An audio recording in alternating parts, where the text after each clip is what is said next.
आपल्याला हे लक्षात घेतलं पाहिजे की आपला बाबासाहेब किती गुणवान होता, आपला बाबासाहेब किती तळमळीचा होता, आपला बाबासाहेब किती राबणारा होता, झटणारा होता. स्वागत आहे आपल्या सर्वांचं.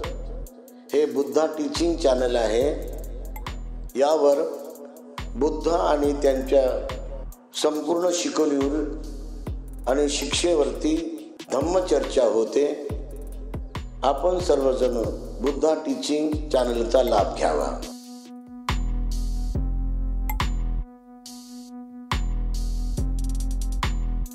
नमो तस्स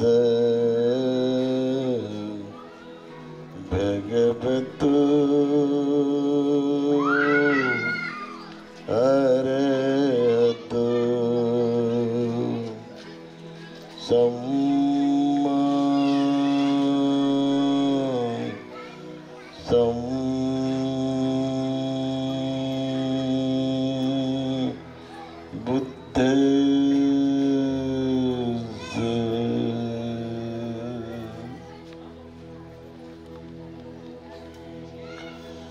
त्यार्हंत सम्यक संबुद्ध भगवंतांना त्रिवार पंचांग प्रणाम करते.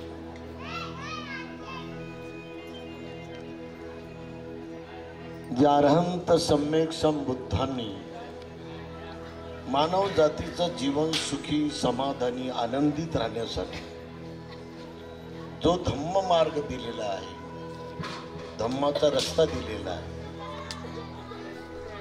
ज्या धम्माच्या रस्त्यानं जो आतापर्यंत गेलेला आहे तो सुखी झाला, समाधानी झाला, संतुष्ट झाला, त्याचा जन्म दुःखमुक्त झाला असा एक पुरावा आहे. आणि जो आज जातो किंवा जात आहे धम्माच्या रस्त्याने, धम्माच्या आचरणाने, धम्माच्या गुणांनी जो जात आहे किंवा जाणार आहे तो, परंतु पक्क मनानं जाणार आहे, त्याला तत्काळ फळ मिळते. त्याला वेळच नाही. तुम्ही बिहारात येत जा, सम्राट अशोक, फक्त 5 मिनिट तुम मंगल मैत्री करून पाहत जा, तुम्हाला 10 फळे मिळतील.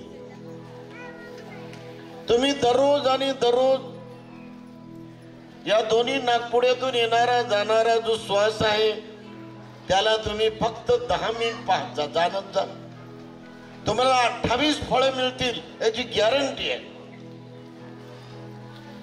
कुणालाही भीत मिळतील, पुरुषाला मिळतील, स्त्रीला मिळतील, तरुणाला मिळतील, भगिनीला मिळतील. तुम्ही करून पाहत नाही. तू विपස්සना कर अर्धा घंटा, 1 घंटा.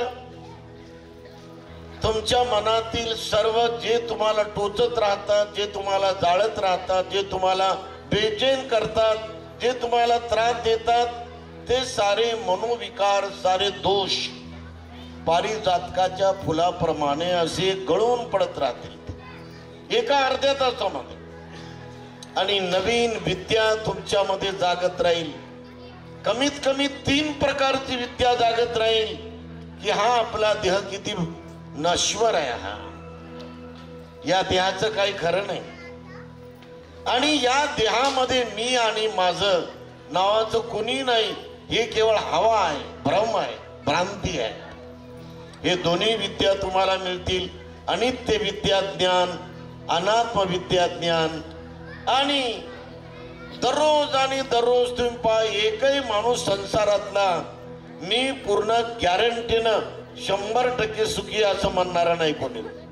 ऐका कोणी जगात हे म्हणावं लागतं लोकाला की मी दुःखी आहे, म्हणावं लागतं की नाही.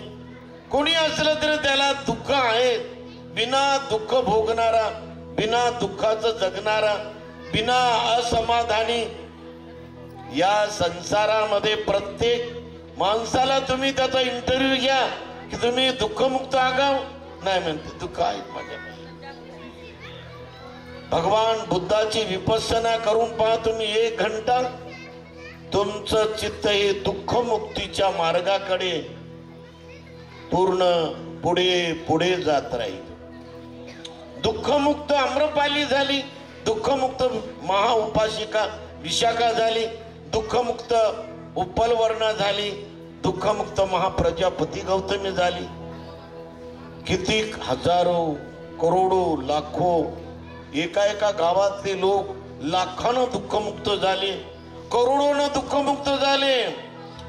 आणि म्हणून जे गेले धम्म मार्गात, जे धम्म मार्गानं पाऊल टाकत पुढे सरकले ते झाले. ज्यांनी धम्म पाहिला नाही, जाऊ द्या ना नंतर जाऊ, जाऊ द्या ना नंतर जाऊ, उद्या जाऊ म्हणता म्हणता अनेकांची जीवन मातीतच गेली, पण त्यांना दुःखमुक्ती मिळाली नाही. असा शुद्ध धम्म जो शील शुद्ध ज्ञानानं परिपूर्ण आहे, सम्यक समाधी शुद्ध ज्ञानानं परिपूर्ण आहे आणि महाप्रज्ञा शुद्ध ज्ञानानं परिपूर्ण आहे, अशा शुद्ध धम्माला त्रिवार पंचांग प्रणाम करतो.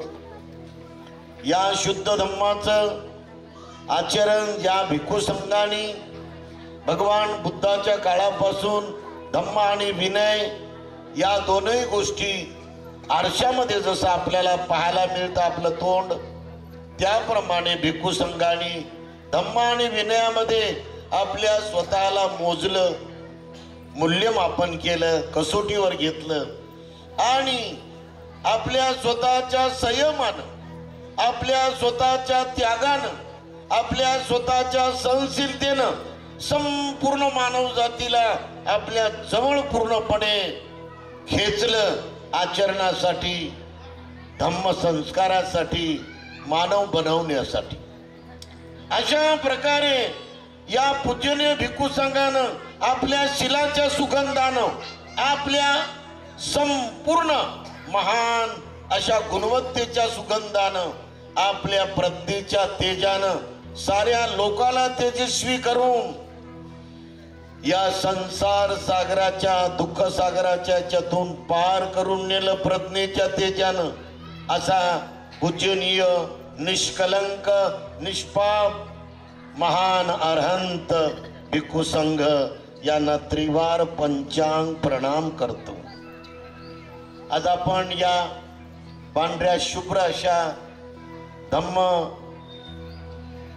मंडपामध्ये भगवान गौतम बुद्धाचं या ठिकाणी अधिष्ठान करून 3 महिन्याचं वर्षावासाचं आणि ते अधिष्ठान समारोप करून आज या ठिकाणी पुण्यकर्म म्हणजे उत्तम कर्म म्हणजे कुशल कर्म म्हणजे सर्वात चांगलं मन करणारं कर्म आपण करायला इथे जमा झालो.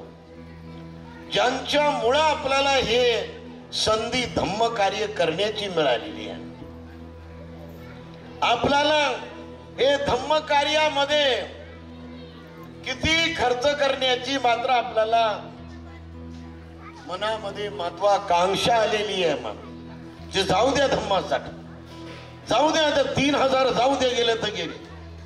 भंतेजीला आपल्याकडून 5000चं चिवरती वाच जाऊ द्या, 1 पोत गव्हाचं जाऊ द्या, सर्वांना भोजन दान देऊ, अशी महत्वाकांक्षा आपली मोठ्या मनानं वागायची. सारा कंजूसपणा त्यागायची, सारा स्वार्थ त्यागायची, सारा लोभ त्यागायची, सारा चिकटपणा कायमचा पूर्णपणे उपटून टाकून मन पवित्र करायची, अशी आपली महत्वाकांक्षा जागली. कुणामुळे जागली? ज्यांनी आपल्यासाठी जीवाचं रान केलं, रात्रीचा दिवस केला, दिवसाची रात्र केली. लेकरं मेले त्याचा विचार केला नाही त्यांनी. 4 लेकरं त्यांनी गमावून बसला. गंगाधर पहिला गेला, सिंधुताई नंतर गेली, रमेश 3रा मुलगा गेला आणि राजरत्न हा आवडता त्यांच्या सारखा दिसणारा तोही गेला. एवढे 4 मुलं गमावल्यानंतर एखादा माणूस सर्व लोकांच्या सुखाला, सर्व लोकांच्या गुलामीला दूर करला, संघर्षाचं जीवन जगल का? परंतु त्यांनी 4 लेकराचं दुःख बघितलं नाही. 4 मुलांचं कोणताही हाव किंवा लोभ किंवा मोह धरला नाही, त्याच्या मायेनं तो खचून गेला नाही, एवढा ज्याने त्याग केला. त्यांना रात्री 3 वाजेपर्यंत अभ्यास करायला लागल्यानंतर भूक लागत नव्हती, आणि जर काही खायचं असेल तर एक एवढा पापड ते खायचे, आणि एक एवढा ब्रेड खायचे, आणि 1 ग्लास भर पाणी पियायचे, आणि त्याच्यावर पूर्ण रात्रभर सकाळी 8 वाजेपर्यंत अभ्यास. कोलंबिया विद्यापीठात, नंतर लंडन विद्यापीठामध्ये, इंग्लंड विद्यापीठामध्ये, आणि असे हजारो ग्रंथ वाचून हे बघा, लेकरं नुसते फुलं पाहू लागली हातामध्ये, वाचूनच सारं वाचनच, अगदी 10 घंटे वाचन, 12 घंटे वाचन, 15 घंटे वाचन, 23 घंट्यापर्यंत मी वाचलं की बाबासाहेब 23 घंट्यापर्यंत वाचन करायचे. आणि 23 घंट्याचं वाचन करणारा जगातला पहिला विद्यार्थी म्हणून आज आपल्या मुलींनी कमीत कमी 4 घंटे तर अभ्यास करायला पाहिजे की नाही? नाही तर ते नुसते मोबाईलच पाहू लागले, इकडे तिकडं, मागचं पुढचं मागं, काय काम होते? आपल्याला हे लक्षात घेतलं पाहिजे की आपला बाबासाहेब किती गुणवान होता, आपला बाबासाहेब किती तळमळीचा होता, आपला बाबासाहेब किती राबणारा होता, झटणारा होता, जिद्दी होता, तळमळीचा होता, प्रयत्नवादी होता, जीवाचं रान करणारा होता. त्यांच्या पुढं ध्येय होतं. ध्येय नसेल तर तुम्हाला काही मिळणार नाही. प्रत्येक स्त्री पुढं, प्रत्येक पुरुषा पुढं, प्रत्येक तरुणा पुढं, प्रत्येक तरुणी पुढं एक विशिष्ट ध्येय पाहिजे. ज्या ध्येयाला आपल्या डोळ्यासमोर ठेवून आपण परिश्रम करायला पाहिजे, कठोर मेहनत करायला पाहिजे, कठोर काम करायला पाहिजे, जिद्दीनं काम करायला पाहिजे. आणि हे काम आपल्या कोटी गुलामांना, कोटी लाचार असलेल्या माणसाला, कोटी मध्ये आपला समावेश होता. पण आपल्याला जगणं कुत्र्या मांजऱ्यासारखं 18व्या शतकामध्ये होतं, 17व्या शतकामध्ये होतं. खायची सोय नव्हती आपली, कुंभी लोकांची नव्हती, तेली लोकांची नव्हती, कोमटी लोकांची नव्हती. जवळजवळ 6,08,000 जातीची कोणतीच सवय नव्हती. ब्राह्मण सर्व जातीला म्हणायचे, ए सरक तिकडे सरक, पाठ होईल तुझा, विंटाळ होईल, अरे सरक. कुंभ्याला म्हणायचे ब्राह्मण, तेल्याला म्हणायचे, मराठ्याला म्हणायचे, मांगाला म्हणायचे, वाल्मिक्याला म्हणायचे, मारवाड्याला म्हणायचे, कोमट्याला म्हणायचे. प्रत्येक जातीचा देशामध्ये ब्राह्मणानं जातवाद केला, त्याला विंटाळाच्या नावाखाली दाबलं खाली, त्याचा विकास होऊ दिला नाही. असा भारत देश ज्यांनी आपल्याला बनवण्यासाठी अहोरात्र 46 वर्षापर्यंत लढून आपल्या वाट्याला आज चांगले दिवस आले, चांगली व्यवस्था आणून दिली, चांगली समाज व्यवस्था त्याने निर्माण केली. सारा भारत समतेचा भारत बनवण्यासाठी, सारा भारत बंधुत्वाचा भारत बनवण्यासाठी, सारा भारतीय समाजामध्ये सारा भारत न्यायाचा भारत बनवण्यासाठी, सर्व भारताच्या जनतेला, प्रत्येक जातीला स्वातंत्र्य देण्यासाठी, मानवतावादी आचार विचाराचे या देशामध्ये वारे व्हावे आणि मानवतावादी दृष्टिकोनातून प्रत्येक मानवासोबत माणुसकीनं आपलं मन माणुसकीचं ठेवून माणुसकीनं जगण्याचा संदेश देण्यासाठी ज्यांनी 14 ऑक्टोबर 1956ला सर्वात मोठी क्रांती केली, या भारताच्या भूमीवर रक्ताचा एक थेंब पडू दिला नाही. ती बुद्धाची क्रांती, बुद्धाचा धम्म स्वीकारला. आणि म्हणून आज एवढं सुंदर वातावरण आपल्या या नगरामध्ये आहे. भंतेजी अनिरुद्ध भंतेजी यांच्या कार्यक्रमामध्ये पण एवढं चांगलं वातावरण आहे. हे चांगलं वातावरण बुद्धाच्या मार्गानं आलेलं आहे, राजश्री शाहू महाराजांच्या ज्ञानानं आलेलं आहे, क्रांतीवीर ज्योतिबा फुले यांच्या 40-45 वर्षे झालेल्या क्रांतीनं आलेलं आहे, भीमाबाईनं, रमाबाईनं, रामजी सुभेदारानं जे खस्ता खाल्ल्या त्यांच्या त्यागानं आलेलं आहे, सावित्रीमाई फुलेनं जे अपमान सहन केले, जे दुःख सहन केलं, जे सर्व प्रकारचे मात्र त्यांनी विरोधकांचे बोल खाल्ले, शेण मारलं तिला, ते सारं तिच्या महान परिश्रमानं आणि अत्यंत कष्टानं व फार मोठ्या परिपूर्ण अशा महान महत्वाकांक्षेनं करिअरनं हे वातावरण आपल्यासाठी आलेलं आहे. तर त्यासोबतही छत्रपती शिवाजी महाराजांनी लढाई केल्यामुळं इथलं आक्रमण निघून गेलं आणि माणुसकीचा विचार आला, कारण त्यांच्या राज्यामध्ये आपल्या समाजाचे 80% लोक लढत होते, म्हणून हे सारं वातावरण तयार झालेलं आहे. किती मोठं चांगलं वातावरण आहे की आज धम्म आणि धम्माचे संस्कार पुढे घेऊन जाण्याची फार चांगली वेळ आहे प्रत्येकाला. कारण धम्म जसं नसेल तर माणूस अर्थशास्त्रज्ञ होऊ शकत नाही, धम्म नसेल माणसाकडे तर चांगला नेता होऊ शकत नाही, निस्वार्थ, निर्गर्वी, निर्लोभी. धम्म नसेल तर चांगला शिक्षक होऊ शकत नाही, आदर्श शिक्षक.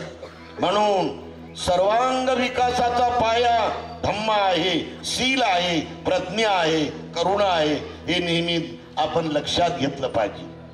मानव जन्माला बदलणारी, मानव जन्माची मूलभूत दिशा देणारी सर्वात मोठी क्रांतिकारी विचारधारा जी आहे आपण समजून घेतलं पाहिजे की कशामध्ये आहे ती विचारधारा.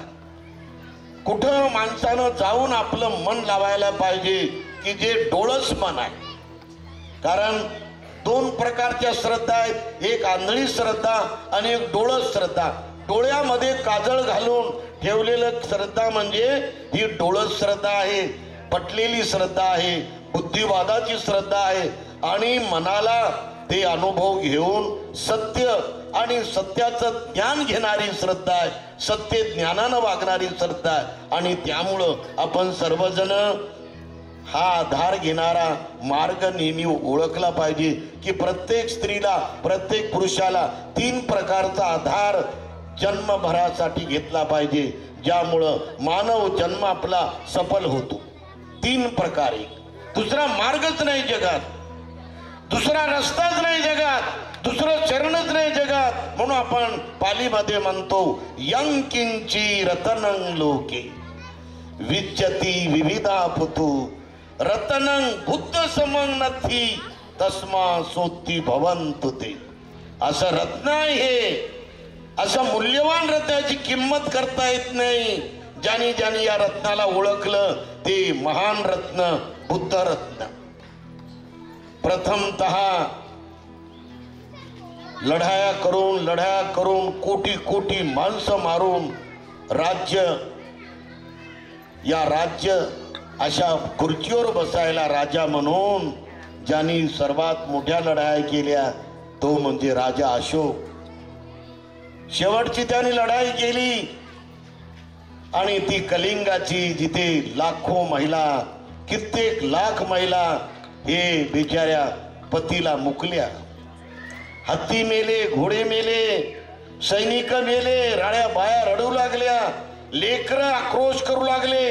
लेकरांनी पूर्ण जिकडे तिकडे पप्पा पप्पा पप्पा म्हणून आक्रोश केला, पण त्यांना पप्पा दिसना. एवढा मात्र असा रक्ताचा पाट वाहत होता. आणि तो राजा अशोक शेवटी या पीत वस्त्राला त्यांनी पाहिलं की एका भंतेजींनी त्यांना उपदेश केला. राजाच्या गादीवर बसून, राजाची खुर्ची होती आणि राजाला सांगितलं भंतेजींनी, महाराज या मार्गानं तुम्हाला शांती मिळणार नाही, तलवारीच्या मार्गानं शांती मिळणार नाही, युद्ध करून तुमच्या वाट्याला काही मिळणार नाही. म्हणून प्रत्येक घरामध्ये, प्रत्येक मनामध्ये, स्त्रीच्या मनामध्ये, पुरुषाच्या मनामध्ये आपल्या घरात जंब्या ठेवावा, आपल्या घरात कुऱ्हाड ठेवावी मारायला, आपल्या घरात तलवार ठेवावी, असा महापापाचा विचार कधी कोणी करू नये. हे महापाप आहे. तलवारी ठेवणं, जंब्या ठेवणं, गुप्त्या ठेवणं, दुसऱ्याचा मारून टाका, त्याचा खून करा, त्याची मान तोडा, त्याचे पोट कापा, असा मनात अयोग्य विचार ठेवणं हा अधर्म विचार आहे, हा राक्षसी विचार आहे. हे राक्षसी विचारानं माणसाचा संसार आणि मानव जन्म शेवटचा हे दुःखात जातो, परिपूर्ण धोक्यात जातो. म्हणून बुद्ध माणसाला पाहिजे. बुद्ध म्हणजे संयमानं वागणं, बुद्ध म्हणजे सहनशीलतेनं वागणं, बुद्ध म्हणजे अनुकंपा करणं, लोकाला जीवदान देणं, बुद्ध म्हणजे अमर्याद दया वाढवणं, बुद्ध म्हणजे अमर्याद नैतिक भावना वाढवणं, बुद्ध म्हणजे अमर्याद प्रज्ञा वाढवणं, बुद्ध म्हणजे अमर्याद महाकरुणा वाढवणं, बुद्ध म्हणजे अमर्याद मैत्री वाढवणं, बुद्ध म्हणजे अमर्याद सर्वांना मानव म्हणून माणुसकीनं बोलणं, माणुसकीनं जगायला शिकवणं, माणुसकीनं आपल्या सोबत मानव म्हणून त्यांना मात्र आधार देणं, हे खरा मानव बनवण्याचं काम म्हणजे बुद्ध आहे. कारण बुद्ध हा आपल्याला मानव बनायचं शिकवतो. म्हणून प्रत्येकामध्ये बुद्ध अंकुर आहेत, स्त्रीमध्ये बुद्ध अंकुर आहेत, पुरुषामध्ये बुद्ध अंकुर आहेत, प्रत्येक मानवामध्ये बुद्ध अंकुर आहेत, सर्व समाजाच्या लोकात बुद्ध अंकुर आहेत, मुसलमानामध्ये बुद्ध अंकुर आहेत, जैनामध्ये बुद्ध अंकुर आहेत, ब्राह्मणामध्ये बुद्ध अंकुर आहेत आणि साऱ्या जातीमध्ये बुद्ध अंकुर आहेत. म्हणून प्रत्येकानं आपल्या बुद्ध अंकुराला डोळे बंद करून 2 मिनिटात, 3 मिनिटात, 5 मिनिटात एकाग्र मन करून, निर्मळ मनाला करून, अनापान करून आपण ते बुद्ध आणि बोधीचं अंग, बोधीची बीज कुठे आहे ते ओळखले पाहिजे. त्याच्यावर माती पडलेली आहे कळत न कळत, त्याच्यावर धूळ पडलेली आहे विकारांची, जाणतेपणात अजाणतेपणात, प्रज्ञेमध्ये अप्रज्ञेमध्ये, सावधपणामध्ये बेसावधपणामध्ये, होशमध्ये बेहोशीमध्ये त्याच्यावर विकाराचा थर आलेला आहे. तो आपल्याला हटवून, त्याला बाजूला करून आपल्यातलं बुद्धत्व आपण ओळखायचं आणि आपण सदैव आपल्या मनामध्ये हे 5 बल जागवायचे.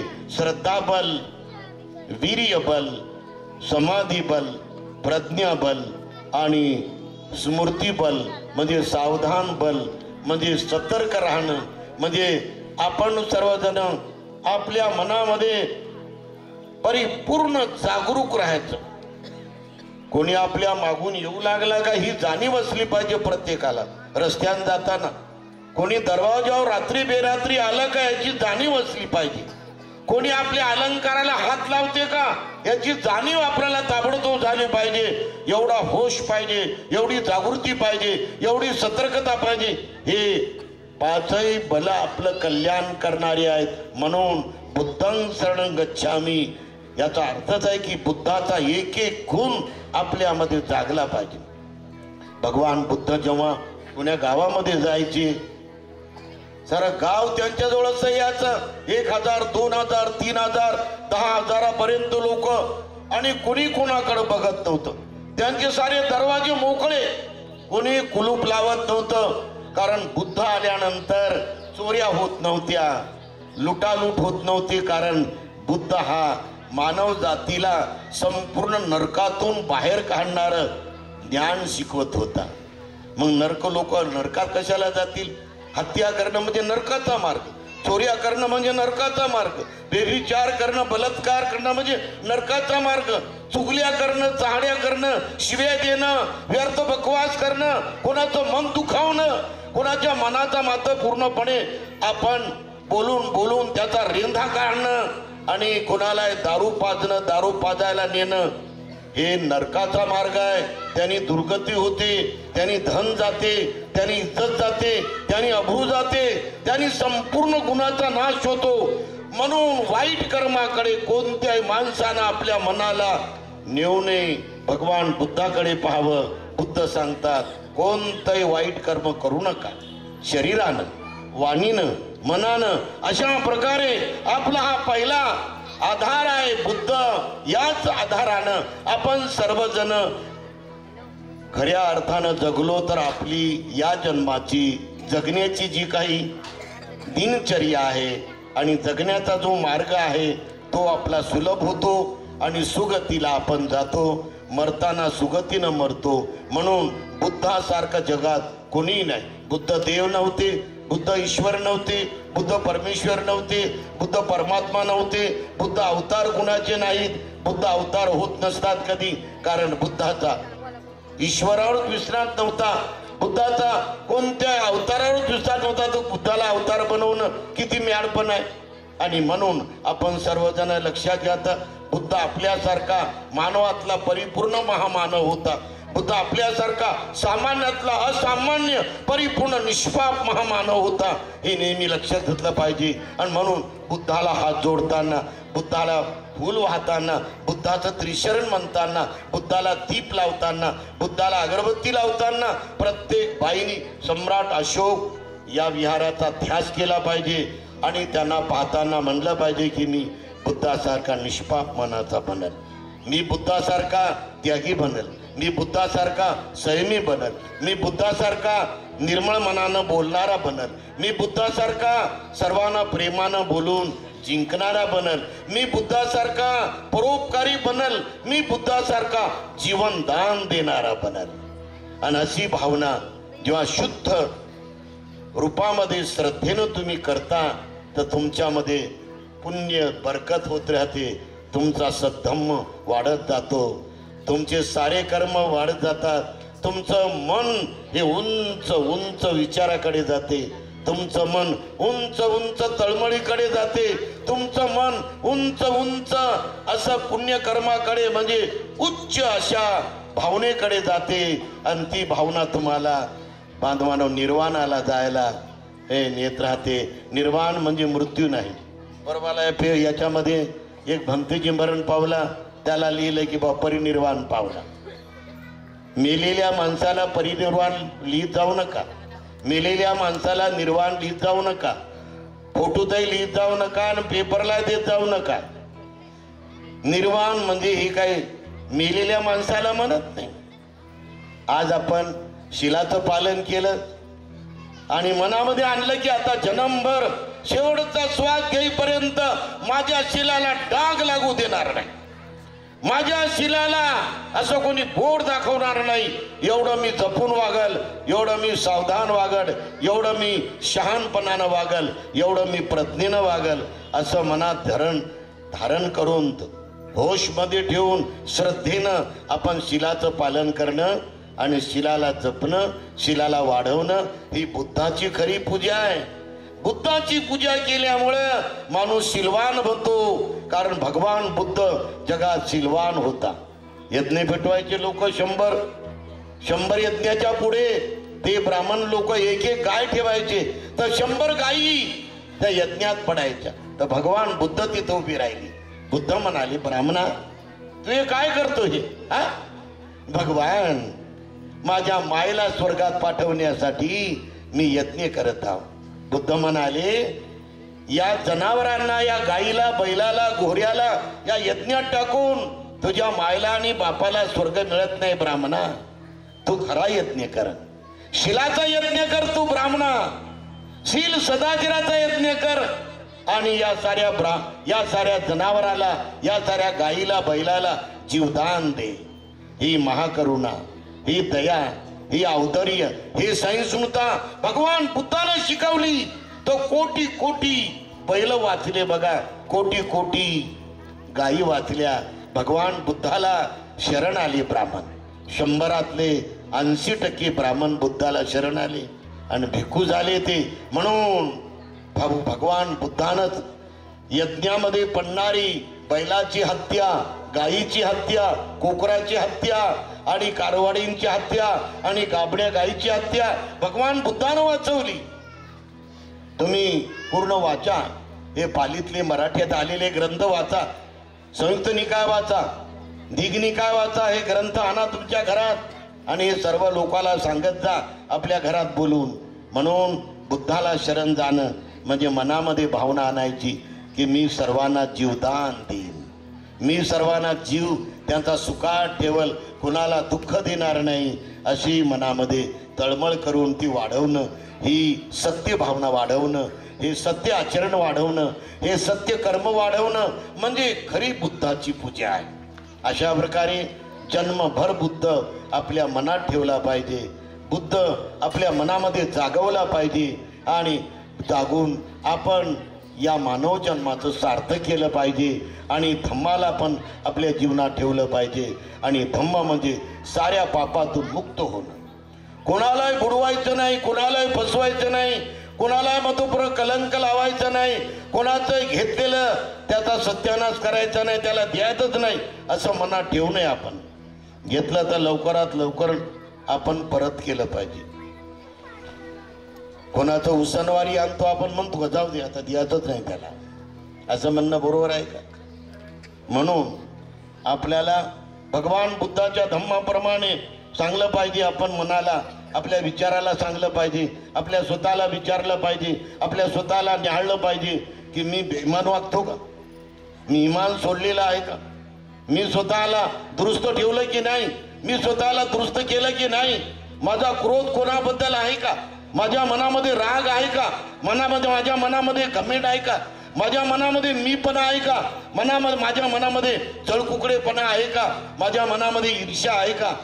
हे माणसाचे शत्रू आहेत. राग, हाव, द्वेष, अहंकार, गर्व, अभिमान, तृष्णा, ईर्ष्या, आसक्ती यामुळं सारी दुनिया दुःखी आहे. कलह आहे, विश्वास नाही कोणाचा कुणावर, कारण हे विकार माणसाला दुःखमुक्त करतात. जसं आपण श्वासावर शांत बसलो की तुम्हाला गॅरंटी सांगतो, माझा अनुभव आहे, माझ्या स्वतःच्या अनुभवानं मी 45 दिवसाचं एक शिबिर करायला गेलो होतो. तर विपස්සना करता करता मी पाहिलं की मला जे त्रास देत होते विकार, जो राग त्रास देत होता, जो द्वेष त्रास देत होता, जो क्रोध त्रास देत होता, जे मीपणा त्रास देत होता, जे घमेंड त्रास देत होती, जे आळस त्रास देत होता, जे ईर्ष्या जळकुकडेपणा त्रास देत होता, म्हणजे विकार, ते असे विरघळत विरघळत विरघळत बघा जातात. सारे विकार विरघळून जातात. जसा आपल्याला आपला धाराप्रवाह दिसू लागला या डोक्यापासून पायापर्यंत, तर आपल्या अंतर्मनातील सारे विकाराचे लेपच्या लेप असे ढासळत राहतात. म्हणून भगवान बुद्धाचा धम्म हे राग विरघळण्याचा मार्ग आहे, द्वेष विरघळण्याचा मार्ग आहे, क्रोध विरघळण्याचा मार्ग आहे. जे जाळ आहे मनामध्ये, क्रोधाग्नी आहे, जे द्वेषाग्नी आहे, जे तृष्णाग्नी आहे, जे मोहाग्नी आहे, हे शांत करण्याचा मार्ग आहे विपස්සना.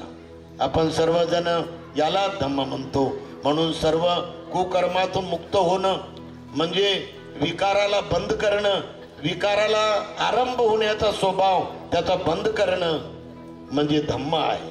धम्म म्हणजे कायमचा मनातून क्रोध काढून टाकणं. कधी कधी आपल्याला समजत नाही आपण कसं बोलतो, हसकन काही बोलून जातो, तो क्रोधामध्ये बोलतो, तो बोलणाऱ्या माणसाचा विचार करत नाही आपण काय बोललो समोरच्या माणसाला, म्हणून तो माणूस दुखावला जातो. आपल्याकडून असे शब्द निघतात की त्याचं मन पूर्ण एकदम नाराज होते. म्हणून असे शब्द कधी तोंडातून काढू नये, असे शब्द कधी आपण व्यक्त करू नये. आपण कुणाला असं बोलू नये की त्याचं मन जन्मभरासाठी दुःखात पडेल, आपल्या विरोधी होईल. असे कठोर शब्द, असे अत्यंत कडू शब्द, अत्यंत चहाल शब्द आपण कधी उच्चारू नये. याला धम्म म्हणतात. धम्म म्हणजे संयमानं बोलणं, धम्म म्हणजे प्रेमानं बोलणं, धम्म म्हणजे नम्रतेनं बोलणं, धम्म म्हणजे पूर्ण जिव्हाळ्यानं बोलणं, धम्म म्हणजे मोठ्या मनानं बोलणं, लीनतेनं बोलणं. धम्म म्हणजे मैत्री निर्माण करून मैत्रीला वाढवणं. मी सुखी हो सारे लोक सुखी हो, मी निरोगी हो सारे लोक निरोगी हो, मी दुःखमुक्त हो सारे लोक दुःखमुक्त हो, मी भयमुक्त हो, सारे लोग भयमुक्त हो. मी व्याधी रोग मुक्त हो, सारे लोक व्याधी रोग मुक्त हो. माझं मंगल हो, सर्वांचं मंगल हो. मी निर्गर्वी बनो, सारे लोक निर्गर्वी बनो. मी निर्वैरी बनो, सारे लोक निर्वैरी बनो. सर्वांत मंगल हो, सर्वांत मंगल हो, सर्वांत मंगल हो, सर्वांत मंगल हो, सर्वांत मंगल हो. यालाच म्हणतात, म्हणा ना, सर्वांत मंगल हो, सर्वांत मंगल हो. याला धम्म म्हणतात. असं वातावरण जन्मभर धम्माच्या मार्गानं निर्माण करण्यासाठी आपण मंगल मैत्री 3 मिनिट 5 मिनिट केली पाहिजे. धम्म आपला खरा सारथी आहे. अमर्याद त्यागाला वाढवणं, अमर्याद करुणेला वाढवणं, अमर्याद पवित्र भावनेला वाढवणं हा धम्म आहे. मनाची शुचिता ठेवणं, वाणीची शुचिता ठेवणं, आपल्या कायची शुचिता ठेवणं हा धम्म आहे. सर्वांनी लक्षात घ्यावं. 100 वर्षापूर्वी आपल्याकडे धम्म होता का? काय अवस्था होती आपली? बरं, या धम्मामुळं आपला किती मुलाग्र बदल झालेला आहे हे लक्षात घेऊन आपण सर्वांनी बुद्धाच्या धम्माचा आधार घेत राहावा, संघाचा आधार घेत राहावा. सर्वांचं जीवन सुखी व्हावं, सर्वांना आयुष्य लाभावं, सर्वांची प्रगती व्हावी, सर्वांचं जीवन सुखी व्हावं. भवतु सर्वमंगलं, भवतु सर्वमंगलं, भवतु सर्वमंगलं. साधु साधु साधु. बुद्धं नमामि, बुद्ध को नमन करता हूँ. धम्मं नमामि, धम्म को नमन करता हूँ. संघं नमामि, संघ को नमन करता हूँ.